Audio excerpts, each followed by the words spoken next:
주시는 애 감사하는 5분 묵상입니다. 오늘은 이사야 47장 1절에서 15절로 구원자 대신 하나님만 의지하라는 제목으로 5분 묵상 시작하겠습니다. 내용 관찰 첫 번째 질문입니다. 이사야는 바벨론의 포악과 잔혹함을 어떻게 표현합니까? 이 바벨론은 하나님의 백성을 긍휼히 여기지 않았습니다. 그리고 노인에게 무거운 멍에를 지게 했습니다. 이 바벨론은 영원히 권자의 여왕으로 군림할 것이라고 믿었죠. 그래서 이런 잔혹한 일들을 마음에도 두지 않았고 이 자신들의 종말은 생각조차 하지 않았습니다. 이 바벨론을 표현하는 두 가지 단어가 등장하는데요.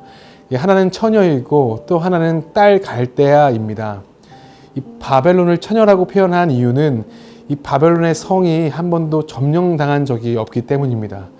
그리고 이 갈대아는 이 남부 바벨론의 한 지역과 주민들을 가리키던 이름이었습니다.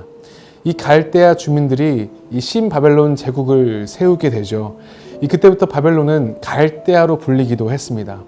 그래서 이 바벨론을 처녀, 갈대아로 사용할 때는 이 세계의 지배자를 표현하는 단어인 겁니다.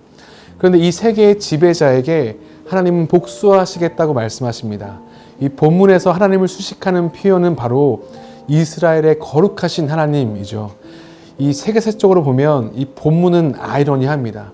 이스라엘은 실패와 패망의 상징이기 때문이죠. 하지만 멸망당한 이스라엘의 하나님은 세계의 지배자였던 바벨론을 그 왕좌에서 끌어내시기로 작정하시는 겁니다. 두 번째 질문입니다. 이 바벨론은 건국 초기부터 무엇에 익숙해져 있습니까? 이 바벨론은 갈대아로 불린다고 했죠. 이 갈대아의 또 다른 의미가 있는데요. 이 갈대아 사람들은 이 천문학적이고 이 점성술로 이름이 난 사람들이었습니다. 그래서 이 갈대아 사람들이란 호칭은 제사장, 점성술가들, 학자를 가리키는 일반적인 표현으로 쓰이게 되었습니다. 이 다니엘 5장 7절 상반절의 말씀인데요. 왕이 크게 소리질러 술객과 갈대아 술사와 점쟁이를 불러오게 하고 바벨론의 지혜자들에게 말하되. 그래서 이 바벨론은 주술과 마술, 점성술에 익숙한 사람들입니다. 특히 바벨론의 천문 지식은 오늘날 하늘의 별자리에 따라 여러 구역을 나누는 것에 시초가 되죠. 이 바벨론은 그러한 주술과 마술, 이 점성술을 삶의 지혜라고 착각하며 사는 사람들이었습니다. 이 11절은 이 재앙에 대해 그 근원을 알지 못할 것이다 라고 되어 있죠. 이것은 주술과 마술, 점성술로도 이 재앙을 물리치지 못한다는 의미입니다. 결국 본문 12절은 말합니다. 이제 너는 젊어서부터 힘쓰던 주문과 많은 주술을 가지고 맞서보라. 혹시 유익을 얻을 수 있을는지, 혹시 놀라게 할 수 있을는지. 느낀 점입니다. 한날에 호련히 재앙을 당한 바벨론의 모습을 보며 무엇을 느낍니까? 앵커링 효과라는 용어가 있는데요. 이 앵커가 배의 닻이라는 말입니다. 이 배가 닻을 내리면 닷과 배를 연결한 밧줄의 범위 내에서만 이 배가 움직일 수 있는 현상을 말하죠. 이것은 경제 용어로도 사용되는데요. 예컨대 처음 물건의 가격을 비싸게 부르고 후에 계속해서 깎아주거나 1:1 상품으로 판매한다면 구매자가 이득을 보았다는 마음을 갖게 하는 겁니다. 이 첫 번째 기준에서 벗어나지를 못하는 것이죠. 이 바벨론이 그러했습니다. 자기 삶의 지혜를 이 세상의 허망한 점성술과 주술에 의지했습니다. 이것이 바벨론의 앵커, 기준이 되어버린 겁니다. 이 재앙을 당한 바벨론은 잘못된 믿음을 가졌습니다. 자기의 지혜와 지식을 믿었죠. 또 호화로운 생활을 위한 이 속국들의 세금을 의존했습니다. 이것에 대해 하나님은 13절에 이렇게 말씀하십니다. 새 번역입니다. 너는 오히려 너희 많은 좋은 자들 때문에 지쳤다. 이 바벨론은 자기 구원을 위한 세상의 많은 조언자들을 의지했습니다. 우리는 세상의 많은 조언자들을 찾는 것 같기도 하죠. 세상이 얼마나 발달을 했는지 AI에게도 많은 것들을 의지하며 살기도 합니다. 실제로 저도 논문을 쓸 때 AI에게 목차를 구성해 달라고 입력하고 도움을 받은 기억도 있습니다. 이런 것들은 바벨론이 가지고 있는 모순이기도 하죠. 자기들이 강하다고 말하지만 실제로는 누군가를 의존할 수밖에 없는 약한 존재인 겁니다. 그러한 모습은 저에게도 우리에게도 있죠.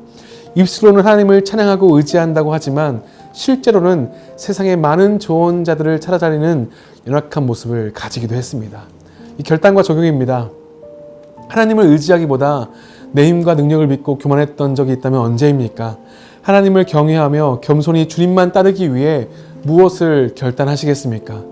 저는 오늘 말씀을 묵상하면서 아까 말씀드렸듯이 앵커링 효과라는 용어가 생각이 났습니다. 이 바벨론이 자기에게 익숙했던 건국 초기의 모습처럼 내가 닻을 내리고 살아가는 삶의 기준이 있다는 생각을 했습니다. 여러 가지가 있겠지만 요즘 제게는 결과라는 앵커가 있습니다. 이 사역에서도, 이 가정에서도 좋은 결과와 맺음을 경험하고 싶다는 생각이 정말 많습니다.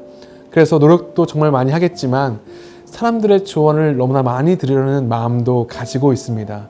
그러한 태도가 나쁜 것은 아니겠지만 앵커링 효과처럼 그것의 기준이 세상의 평가와 조언이 될 때 그것이 너무나 많다는 겁니다. 그래서 믿음으로 고백하는 것은 내 삶의 앵커, 닻이 하나님 안에 박혀 있어야 합니다. 그러기 위해서 어떤 적용과 결단을 하면 좋을까 생각을 해봤는데요. 이 시편, 잠언, 전도서, 욥기와 같은 삶의 지혜를 담고 있는 성경을 읽으면 좋겠다는 생각을 했습니다. 그래서 생각이 난 말씀이 있습니다. 시편 127편 1절과 2절의 말씀인데요. 여호와께서 집을 세우지 아니하시면 세우는 자의 수고가 헛되며 여호와께서 성을 지키지 아니하시면 이 파수꾼의 깨어 있음이 헛되도다. 너희가 일찍 일어나고 늦게 누우며 수고의 떡을 먹음이 헛되도다. 그러므로 여호와께서 그의 사랑하시는 자에게 잠을 주시는도다. 이 말씀은 인간의 모든 노동과 열심이 의미가 없다는 것이 아닙니다. 우리의 모든 노동과 열심은 하나님의 도우심을 받을 때 비로소 의미가 있다는 말입니다.